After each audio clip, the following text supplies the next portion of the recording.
If I Mr. may. President, may I finish? I Kasi- allow the gentleman kasi to finish. sasagutin ko na yung point niya. You can answer after me. That is the Okay. decorum here. Do you want to see a meme? We should support Malacanang's position and we should support this resolution, Mr. President. You know, sabi niya, Members of the House, Mr. President, members I'm of not the yet Senate. finished. Please don't interrupt. Konting decorum lang tayo po.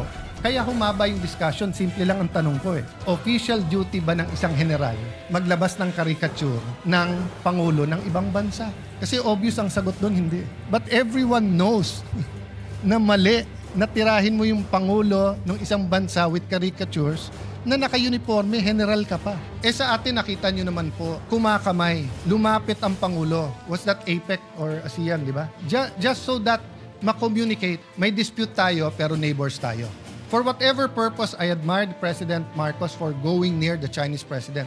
And then may general ka, ganito nangyayari, tapos hindi kayang sabihin ng Senado, mali. So the gentleman from Pampanga expects the Senate to say na mali ang Chinese ambassador sa pakikisagutan kay Senator Risa sa kanya, pero wala tayong wherewithal, wala tayong pakialam sabihin sa isang general, boss, mali ka naman kasi. Paulit-ulit po ang gentleman from Pampanga na parang ako may kasalanan na pinag-uusapan po si Senator Tariela, tinamad po sila na ilagay ang mga pangalan ng mga opisyal na sinasabi nila sa resolusyon. Kaya malinaw naman ang tanong ko, sino-sino tong mga opisyal? Ang alam ko lang si Commodore Tariela. Tapos sasabihan niya ako, I'm minimizing. Tapos babasahan niya ako ng paano mga taga-DND, paano mga, para bang hindi ko sila kinakampihan. Bulok na yung style na yan eh. Yan yung style na pro-China, anti-China, pro-Philippines, anti-Philippines, no? Paulit-ulit na tayo dito, magkakampi tayo pagdating sa territory ng ating bansa. With all due respect, Mr. President, I think we have exhausted Mr. President, this do we debate. have closure here? No, Mr. President, but I Mr. no President. longer would like to No, on one hand, Mr. President, respond sabi niya, to further minimize ko. questions, Mr. Nung nagtatanong naman ako ng ibang opisyal, ayaw naman sagutin. Sino nagmi-minimize? Mr. President, I have the floor. the I have the question- floor.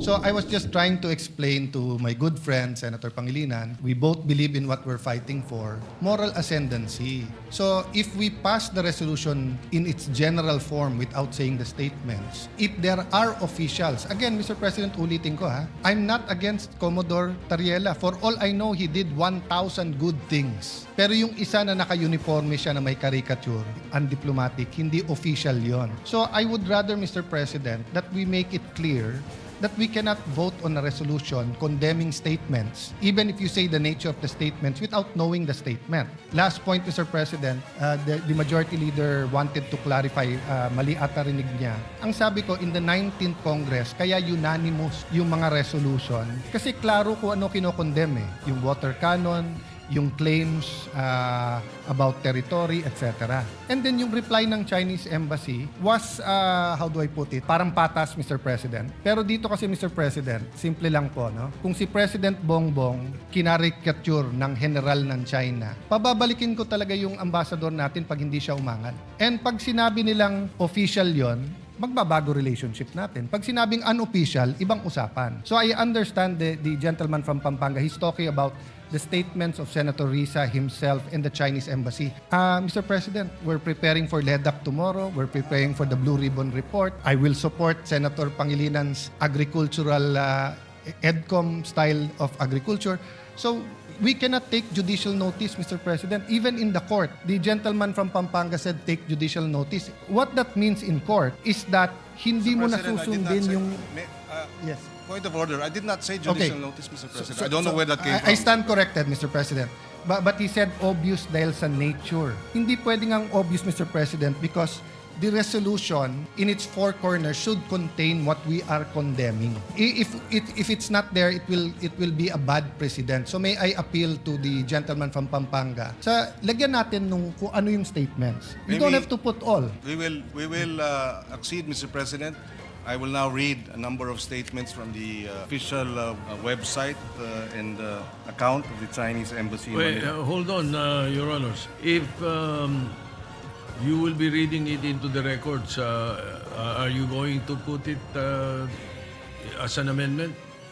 No, if Mr. you President, are- just for the information because instead of attaching it, Mr. President, we will just place it on record so that that will suffice in terms of being able to For provide reference. All right. for reference, Mr. All right. President. Let's do it that Mr. way. President, just for comfortability, I'd rather it be an annex or an amendment. Kasi pag binasa lang dito, Mr. President, mahirap eh. Kailangan pagka binunot natin sa bills. Mr. President, it's an appeal. I'm not saying I'm totally correct. But if you look at future resolutions, we want to be able to get the resolution and be able to judge it in its four corners. Mr. Hindi yung President. bubuksan mo pa yung record. So if we're condemning something, so for example, Mr. President, babalik ta rin ko ha, I'm congratulating the Chinese ambassador. Baka naman i-congratulate ko siya na something na laban. Kahit ilagay ko doon, for his magnanimity. There are different interpretations of magnanimity, Mr. President. So I can shorten my interpolation so we can go to the amendments. But Yes, I was thinking of that. Why don't we terminate the period of interpellation and go into the period of amendments and therefore place that on record or an annex or something to that effect? Subject Will to you- style, Mr. President, if the good gentleman from Taguig and Pateros will be willing to adopt this subject to style after we manifest what will be included in the agenda, the addendum, Mr. President. Mr. President, I Because don't my concern, Mr. President, is the good gentleman, of course, that this is prerogative. If he wishes to request it, that a clean copy be produced, and therefore they can go through it, etc., then we will not be able to adopt it today, Mr. President. Maybe not even tomorrow, I don't know, because there might be another reason for Mr. us President. not to adopt it, Mr. President. All right, Mr. Senator. President, this is not a bill, it's a resolution. So the clean copy, we've done it before on the screen. Yeah, we can do that. Wala now. naman second, third reading, Mr. All right. President. In fact, I'm offering to shorten my interpellation. Interpellation. I just All have one or two questions about the whereas clause and the resolution clause, Mr. President. Then, but Mr. President, it's not personal and it's not about this topic. It's really about proper order in the resolution. Mas maganda isang bunutan ng resolution. We know what we're condemning. Yes, Mr. President, and we appreciate the points raised by the good minority leader. Just as I hope he appreciates that this is the third request to postpone the matter in terms of voting. So I hope he understands we'd like to vote on this matter already. Mr. President, not to prolong, but why is there a request to postpone? Because we requested a hearing. And it's very interesting, Mr. President. Ang tinatch pa lang natin, Commodore Tariela, ang tinatch pa lang natin is kung may latches or tinatch pa lang natin certain things, Mr. President. Wala pa nga tayo dun sa territory at saka sovereign rights di ba?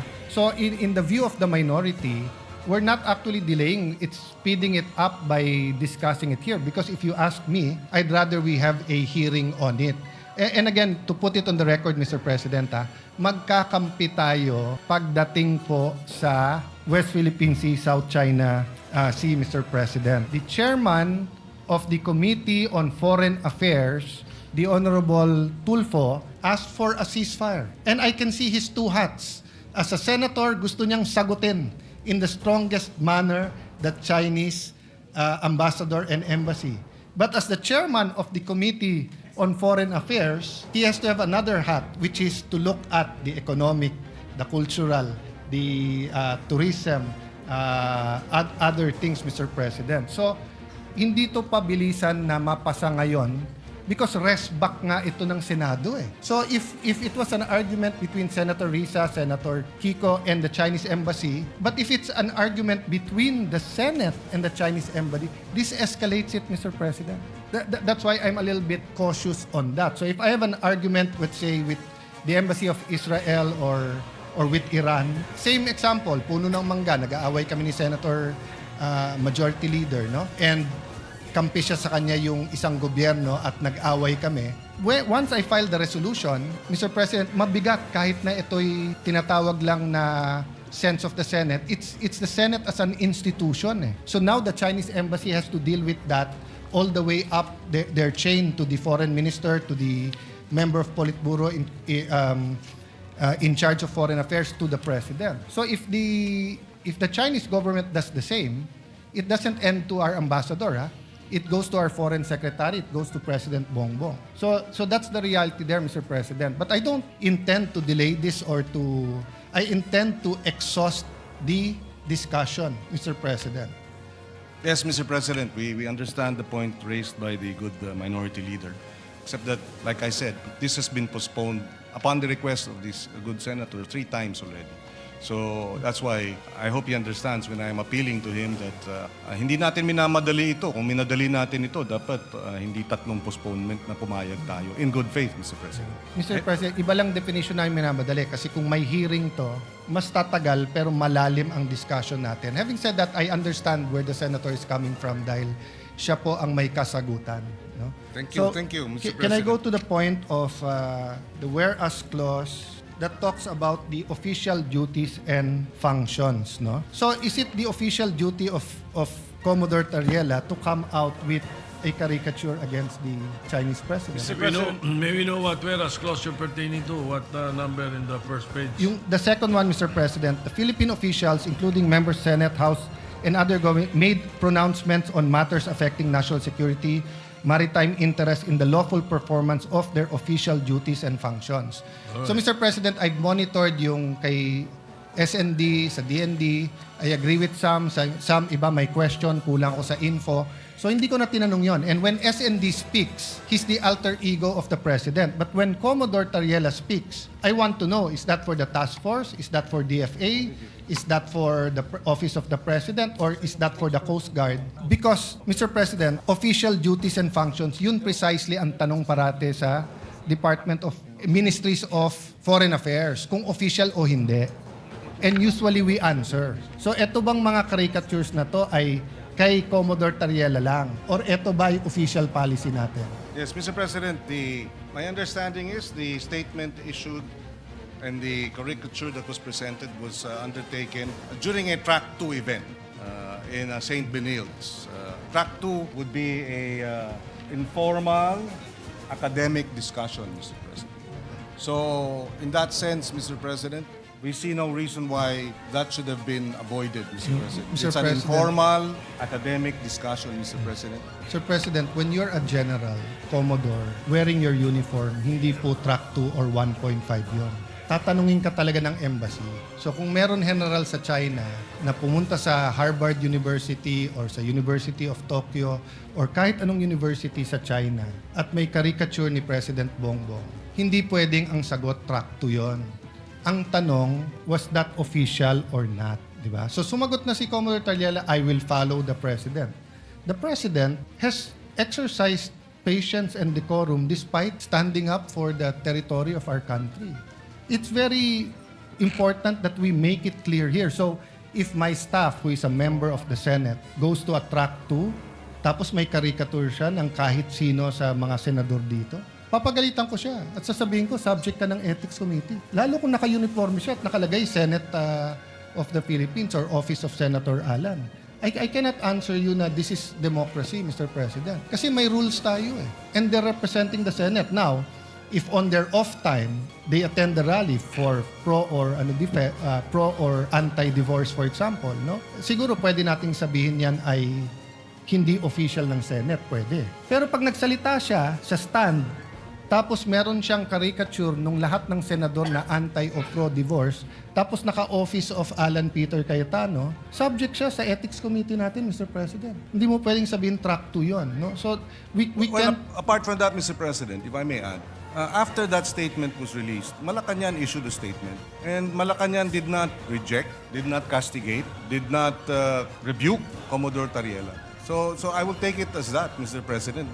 Nagsalita ng Malacanang about the issue and there was no condemnation or rebuke by Malacanang of the statement of Commodore Tariela. So I will take it as that, Mr. President. It is official and Malacanang tacitly, impliedly, did not reject it, Mr. President. So we take it as official. Sir President, And if the good senator disagrees with it, as China disagrees with it, then that's he's free to do so, Mr. President. But Malacanang has spoken, and the Commodore Tariela, Malacanang has the President has supervision and control over members of the Coast Guard, including Commodore Tariela. If he found it objectionable, then maybe the course of action is for Malacanang, the Office of the President, to file the necessary administrative cases. Wala naman eh. Ang nagrereklamo yung China. Sir President. Sir President. Walang reklamo ang Office of the President o ang Coast Guard, Mr. President. Ang China ang nagre-reklamo. Sir President, may I respond? Good. Yeah. Mr. President, the Filipino people ayaw ng bastos. Pwede tayo mag-disagree, pero follow the proper order and decorum. And being a former Secretary of Foreign Affairs, ang trabaho ng DFA, hindi nga zero-sum game. Magkakampi tayo, walang question pagdating sa territory sovereignty. Nagkakaiba tayo ng approach, pero sana magkaisa tayo na pag mali ang ginawa ng isang empleyado, ay mali. Kasi nga maraming nanonood sa atin ngayon. So kung bukas maraming lalabas na meme, democracy yon. Pero kung staff mismo natin ang magmimim sa atin at dito sa session hall, tapos sasabihin natin pwedeng gawin ng general, pwedeng gawin ng staff, mabigat po yon. Look at the official statement of DFA. At the same time, while the Philippine values debate on our difference in national position, the department recognizes the need for sober, professional, and respectful exchanges in the public sphere. Such is not contradictory to national interest. Siyempre po, Mr. President, hindi pwedeng pangunahan ng DFA ang presidente. Alter ego lang yun, dinatanggal yun. Exactly. Pero hindi exactly, Mr. President. Nanginginig ngayon, nag-cringe ang mga taga-DFA kung sasabihin natin track 2 yan o track 1.5 at nag-cringe sila pag sinabing ang general ay pwedeng mag-caricature ng leader or flag ng ibang bansa. Because we are part of the United Nations. We are part of the civilized society. Hindi tayo fraternity na rumble na kahit anong gawin ng ating kasama pag mali.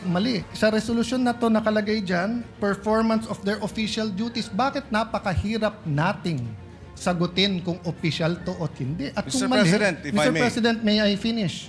I Kasi- allow the gentleman kasi to finish. sasagutin ko na yung point niya. You can answer after me. That is the Okay. decorum here. Do you want to see a meme? Oh, di ba? So, yun nga ang wala tayong bastusan. We follow the decorum, we follow the proper order. But ang sagot parate, China ang umaangal dyan. Wala po tayong angal sa ginagawa ni Commodore Tariela pagdating sa ating national territory. Wala tayong angal po sa ginagawa niyang information campaign. Wala po tayong angal sa pag-build ng Coast Guard, sa pag-aangal sa mga nangyayari tungkol sa skirmishes with the Chinese Coast Guard, no? Mr. President, sa Philippine News Agency, January 29, when asked about the President's stance on the West Philippine Sea issue, Yuse Claire Castro said, BBM wants the government to remain firm but in a diplomatic manner. Hindi po diplomatic. Mr. President, Senator Soto knows this. I've been at his side many times, but I've been in his face on the opposite side. When I was minority leader, siya majority leader. This is the first time I had the pleasure na siya ang Senate President ko because I was not in the Senate noon. But never ako binastos ng staff niyo, Senator. Even dito sa mga rumors, etc., pag lumapit ako sa opisina niyo, very diplomatic ang inyong opisina. And I hope my staff din. Sinabi ko rin sa staff ko yun, kahit anong away namin ng mga senador, hindi kayo pwedeng makialam. Nung nagsuguran kami ni Majority Leader, Sergeant at Arms at kapwa senador lang dito, walang sumugod na staff ni Senator Mix, walang sumugod na staff ko. Because may tamang order, Mr. President. So ang problema, maraming nanonood sa atin, hindi natin, bakit ba napakahirap sabihin na, Commodore Tariela, 99.9% ng ginagawa mo, tama. Pero medyo sumobre, medyo naging over-eager ka. Hindi lang si President Xi yun simbolo ng China yun. Di ba? So yes, we're mad about their propaganda, we're mad about their threats, we're mad about what's happening, etc. But you don't want it to be an all-out debate about everything under the sun. You want talks on tourism. You want talks on OFWs. There's also hundreds of thousands of Filipinos in Hong Kong, in Macau, and kahit undocumented, marami din sa Shanghai, meron din sa Beijing. Di ba? So, we want that level of civility. Yun lang naman ang tinatanong Can the Senate not condemn those who are to be condemned because mali kung paano kausapin, ituring, ipaglaban ang stand sa mga senador natin? Pero yung isa nating empleyado o kapwa-empleyado na Commodore sa Coast Guard, hindi ba natin pwedeng sabihin, Sir, we respect you, pero wag kang pupunta sa university naka-uniforme tapos ganyan ang presentation mo. Un-Filipino yun. Medyo masama ang dating. Mr. Yun lang President, naman issue doon, yes, Mr. President. Just to place it on record para klaro din sa mga nakikinig. Walang banggit ni Commodore Tariela sa resolution. Wala. So, hindi ito tungkol kay Tariela. Kasi kung kay Tariela lang po tayo, medyo nalilihis dun sa mas malawig na usapin ng resolusyon. So walang pangalan ni Tariela, Commodore Tariela rito. Number one. Having said that, tinanong ng ang Malacanang, at tungkol nga sa mga bitiw na salita ng mga opisyal. And I quote, "When pressed whether the President stands by the statement of Philippine officials on the West Philippine issue, Castro said yes. So whatever our agencies are doing to fight for the interests of our country, that's what the President wants. And that's also what he has ordered." So if the President found Commodore Tariela's statement as unpalatable or unacceptable, then he should have said so. He did not. So having said that, again, I will reiterate, if he was wrong, then Malacanang should have castigated him and reprimanded him. Malacanang, in fact, supported the statements of the official statements. So I think we should support Malacanang's position and we should support this resolution, Mr. President. Sir President, to reply to that, number one, Malacanang said na yung statements at stand ng bawat opisyal, lahat tayong question doon. Nagkakaisa tayo lahat. Lahat tayo nagsasabing atin to. Whether we mean atin to in terms of territory or whether we mean sovereign rights. Kung ang sinasabi ng gentleman from Pampanga, wala ang pangalan ni Commodore Tariela dito, so wag natin pag-usapan, ang problema po, mali ang argument niya kasi walang pangalan ni isa dito sa resolution na to. Di wala tayong pinag-uusapan kahit anong opisyal ng Pilipinas dito. You know, sabi niya, Members of the House, Mr. President, Members I'm of not the yet Senate. finished. Please don't interrupt. Konting decorum lang tayo po. Diba? Kasi maraming gagaya sa atin po dito. Ang nakalagay po dito, members of the Senate and the House and other government officials. Wala pong pangalan ang senador, wala pong pangalan ang congressman, pero meron other government officials. Hindi ba ho other si Commodore Tariela? That's why I was asking, when we talk about official duties and functions, linawin natin. So kung attending forums is part of his duty, I will support that. If his presentation is the Treaty of Paris, the amendments with the United States, the UNCLOS 1, 2, and 3, kung papakita niya yung arbitral award, kung papakita niya kung paano kinakawawa ang ating mga Coast Guard, then let's do it. If we have to inform our people more and be on TV programs, etc. Ang question, a picture paints 1,000 words. So, para mong sinabing wala ka namang tinawag na magnanakaw, pero yung caricature mo, nagnanakaw siya. Sinabi mo, wala kang tinawag na corrupt, pero yung picture na nilagay mo doon, corrupt. So, reciprocity is basic sa DFA, sa Ministry of Foreign Affairs. Whatever we say here, the United States is watching, France is watching, Israel is watching, Palestine is watching. So I don't want these countries to do a caricature of President BBM and then sabihin nila, sabi naman nyo sa Senado, okay to eh. Diba? That's why I'm clarifying. Official ba to? Hindi ba napakahirap sabihin ng hindi official yan? Kasi ang kasunod lang simple nun, wag siya mag-uniforme. At wag siyang magpapakilala during that event na spokesman siya. Diba?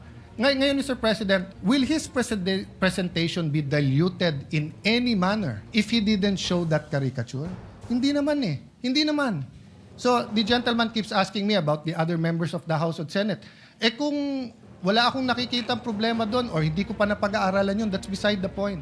Ang pinag-uusapan natin, what is all over the news na minomonitor ng lahat ng ASEAN countries, minomonitor ng trade attaches nila, minomonitor ng labor attaches ng iba't ibang bansa para makita ang Pilipinas ba, ano ba values nito? Marunong ba to sa diplomatic, hindi lang niceties rules to and everything, Mr. President.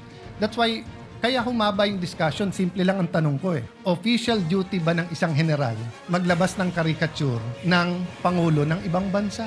Kasi obvious ang sagot doon, hindi. Hindi sagot doon kung ano sabihin ng Malacanang. Maraming sinabi si Duterte na sinabi ng Congress before, mali yun. Di ba? Hindi naman natin sinagot dito sa Senate Na basta't sinabi ni Duterte, tama. Basta't sinabi ni Arroyo, tama. Basta't sabihin ni Pinoy, tama. Hindi. Kaya nga may Senado eh. May check and may balance. So pag yung isa sumobra, pag sumobra Supreme Court, may check. Pag sumobra Congress, may check. Pag sumobra ang executive, may check. Second, you have to look at the character, demeanor of not the office of the president, but the president himself. The president himself, hindi niya style to call out employees in public. Hindi niya style yun na ikaw tama, ikaw mali, di ba? But everyone knows na mali na tirahin mo yung pangulo ng isang bansa with caricatures na naka-uniforme, general ka pa. So, can you imagine, Mr. President? I'll give you an example. Si President Trump at yung North Korean president. Kasagutan sila. They went to name calling. So tinawag ni President Trump na rocket man. Sumagot din si Kim Jong-un. Walang problema yun, Mr. President, kasi official yon. Kasi pag ginawa ng Pangulo in international affairs, susunod na yon. So kung may mga opisyal ng gobyerno na sinunod si Trump at tinawag siyang rocket man, which I think the White House spokesperson, I'm not sure the Secretary of State if they followed. But then, nung nagkaroon ng meeting sa Singapore at nagkamayan sila at umiba yung asta ni President Trump, he was still firm, he still drew the red line, but hindi na niya inaalaska ang Pangulo ng North Korea. You expect na everyone beneath him toes the line. Sa atin, nakita nyo naman po, kumakamay, lumapit ang Pangulo. Was that APEC or ASEAN, di ba? Just so that ma-communicate, may dispute tayo pero neighbors tayo. 'Di ba? Para ma-dispute, walang personalan to. For whatever purpose, I admired President Marcos for going near the Chinese president. And then may general ka, ganito nangyayari, tapos hindi kayang sabihin ng Senado, mali. So the gentleman from Pampanga expects the Senate to say na mali ang Chinese ambassador sa pakikisagutan kay Senator Risa sa kanya, pero wala tayong wherewithal, wala tayong pakialam sabihin sa isang general, boss, mali ka naman kasi. Hindi pwedeng pag senador, meron tayong immunity, mas mataas tayo sa iba, pag tayo tinira, rest back kagad ng Senate. Pero kapag ka-general, tama naman yung 99% niyang ginawa, kaya yung 1%, sabihin na lang natin, official din yun. Simple lang po tanong ko Is it in the performance of his official duty? Ang bigat po niyan kung sasabihin natin yes. It will ripple not only through our military, but it will ripple in time, and it's being watched by students who will be our future diplomats, Mr. President. So I cannot stand here and accept na yung mali pwedeng maging tama. Again, Mr. President, if it is rhetoric, president to president, we're uncomfortable with it, but it's part of the negotiating. So President Trump does that a lot. But once na tumigil siya, once na kamayan na, tigil na rin lahat ng nasa ilalim niya. Hindi naman pwede ang sasabihin natin dito, ang mali ang presidente. Kasi siya, hindi niya binabastos ang Chinese president. So ang general ang tama, ang mali presidente. You cannot reconcile that. No, it defies logic, Mr. President. What the president does, the executive follows. Tayo sa legislative, pwede tayong mag-comment. Pwede tayo mag-resolution katulad para kung ano ang tama at mali. That's why, Mr. President, I want to know, sino-sinong official ba to? Sa Senate, sa House, sa interest nila. Kasi yung DND, medyo klaro yun. Nakita ko yung mga statements, etc. And yung DND, mismong si SND ang nagsasalita. So, in behalf of the President yon. So kung gustong i-correct ng presidente yon, i-correct niya. Hindi naman spokesman ng presidente ang nakikipagdebate dun. Hindi naman spokesman ng DND. At sagutin man nila, sinabi na ni DND, yun din ang stand niya. Eto po hindi. At yung DND po, despite my agreement or disagreement with the Secretary of National Defense, I haven't seen anyone in the DND come out with caricatures of generals of the opposing side or of the president of the other side. Our generals are officers and gentlemen. Is it too much to ask that yung pagiging officer and gentleman sa AFP, PNP, BJMP ay ganun din sa Coast Guard natin? Is it too much to ask a gentleman from Pampanga? Masyado bang malaking ask yon na, boss, paglaban mo Pilipinas pero wag tayong bastusan? Well, because the gentleman from Taguig finds it unacceptable, Mr. President, and therefore that is his position. We do not find that unacceptable, Mr. President, under the circumstances, particularly because China, for the longest time, has been aggressively, illegally encroaching on what is ours. So if these statements are taken in isolation, perhaps I might be able to understand where the good gentleman is coming from, but it's not taken in isolation. It's not just Commodore Tariela's statement. It is, and the remarks of the Chinese embassy towards and reaction to his statement. It's also what the Chinese embassy has attacked the senators, congressmen, Mr. President. And if I may add again, this is not just an issue of Commodore Tariela. Let's not minimize the issue. We beg to disagree, and with all due respect, putting the issue simply as Commodore Tariela and his actions is minimizing the issue. And somehow, who benefits from minimizing this issue? China, Mr. President. The good senator that may not be his intention, but Mr. President, from this point, from this perspective, from this representation's perspective, minimizing the issue, disregarding or taking it in isolation, and isolating Tariela's actions from the insults and the unparliamentary language of the embassy, threatening our men in uniform, Mr. President. Parang biglang hindi na pinag-uusapan lahat ng mga pangiinsulto, pananakot ng China dahil andito tayo naipit sa pagdepensa ni Commodore Tariela at kanyang mga kilos. I hope the good senator gets a broader or looks at it in a broader perspective, Mr. President. Mr. President, sino ho nagmi-minimize? Siya po ang nagmamadali. Ayaw niya mag-hearing.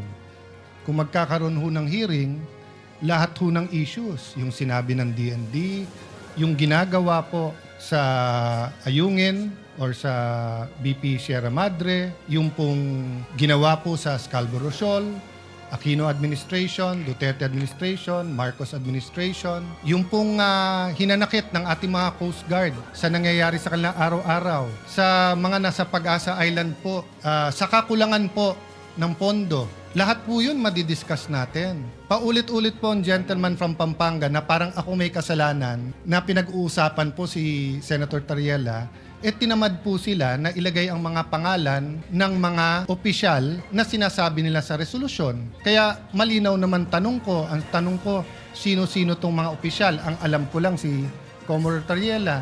Tapos sasabihan niya ako, I'm minimizing. Tapos babasahan niya ako ng paano mga taga-DND, paano mga, para bang hindi ko sila kinakampihan. Bulok na yung style na yan eh. Yan yung style na pro-China, anti-China, pro-Philippines, anti-Philippines, no? Paulit-ulit na tayo dito, magkakampi tayo pagdating sa territory ng ating bansa, magkakampi tayo pagdating sa sovereign rights ng ating bansa. May I ask this question? When the military decided to pave the way, to build a runway sa Pag-asa Island, was there any objection by any department in our country at that time? Well, Mr. President, with all due respect, Mr. President, I think we have exhausted Mr. President, this do we debate. have closure here? No, Mr. President, but I Mr. no President, longer would like to No, on one hand, Mr. President, respond sabi niya, to further minimize ko. questions, Mr. Nung nagtatanong naman ako ng ibang opisyal, ayaw naman sagutin. Sino nagmi-minimize? Mr. President, I have the floor. the question- Mr. President, point of order. I have the floor, and I would like to manifest that we believe this has been exhausted. For 2 weeks, Mr. President, we have debated this, and I think we have ventilated the issue enough, and it is time for a vote, Mr. President. I will no longer yield to questions, Mr. President. Mr. President, Majority Leader. Mr. President, before that, can I just reiterate my question? Go ahead. Kung hindi niya sasagutin, imamanifest ko lang yung sagot sa sarili kong tanong. Ang tanong ko po sa kanya, nung sinabi ng military, ganyan na nangyayari sa West Philippine Sea, lagyan na natin ng runway, ayusin na natin ang Pag-asa.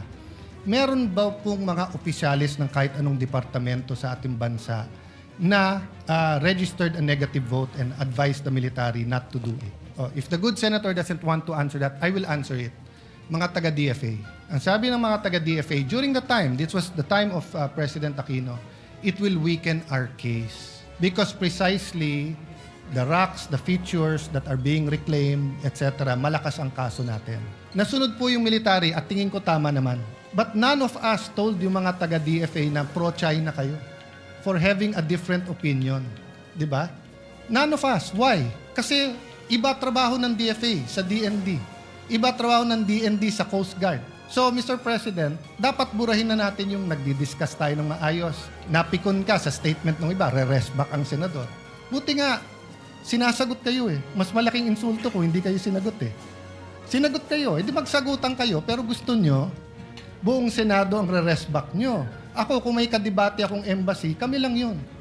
Kung kailangan ko tulong ni Brother Robin or ni Senator Marcoleta, kakalibitin ko, tulungan. Pero hindi ako magfa-file ng resolution sa Senado para sa tulungan nyo kami, bugbog kami sa China. Tapos pagka hindi ka pumirma, pro-China ka.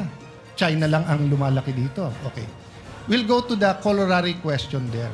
I was going to ask the gentleman, ano ang ilan responsibilities natin under UNCLOS? Will the gentleman answer that or will I answer myself? So since the gentleman will not answer that, I will answer it myself, Mr. President. So under our maritime entitlements, meron din responsibilities doon. For example, Mr. President, managing our maritime resources.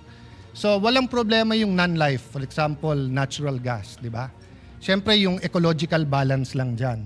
Pero let's say fish, let's say yung mga coral reef. Trabaho ng Coast Guard siguraduhin na walang nagda-damage niyan. So kung ang Coast Guard natin at Coast Guard ng China ay nag-aaway parate, mahirapan silang dalawa na i-enforce ang mga restriction na nakakasira ng ating environment. That's why, in the past administration, everyone was allowed to speak except the Coast Guard because of the next responsibility, the prevention of life and there's a official term doon, but since walang taga-ano dito, prevention of loss of life and so may official term yan, Mr. President. Ang punto nun, kapag ka may barko halimbawa na lumulubog o nabangga o tinamaan ng bagyo, you cannot say no. You have to help, di ba? Magtutulungan kayo. So kung ang Coast Guard ng China at Coast Guard ng Pilipinas ay hindi magkasundo, kawawa yung ating fishermen. That's why unanimous yung ating resolution about water cannon.